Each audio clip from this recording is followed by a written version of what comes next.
وہ کہتے ہیں کہ جب تمہیں یوں محسوس ہونے لگے کہ تم آخری حد تک آزمائے جا رہے ہو تو سمجھ لو کہ اللہ تعالیٰ نے تمہارا معاملہ اپنے ہاتھ میں لے لیا ہے۔ یقیناً اللہ کی جانب سے مدد کا وقت قریب آ رہا ہے۔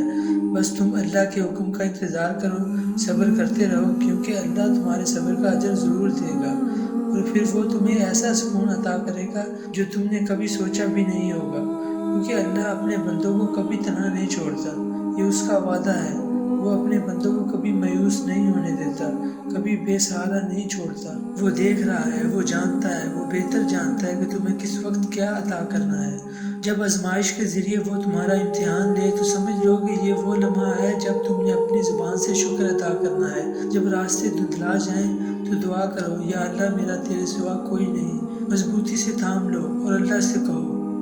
پھر یقین رکھو کہ جب تم اپنی حد کو پہنچ جاؤ گے تو اللہ تمہیں وہاں سے عطا کرے گا جہاں سے تم نے کبھی سوچا بھی نہ ہوگا، کبھی امید بھی نہیں کی ہوگی۔ اور جب تم اللہ پر بھروسہ کرتے ہو تو یہ بھی جان لو کہ تمہاری تکلیفیں بے مقصد نہیں تھیں۔ وہ درد، وہ آزمائش تمہیں یا تو مضبوط بنانے کے لیے آئیں یا تمہیں اللہ کے قریب کرنے کے لیے۔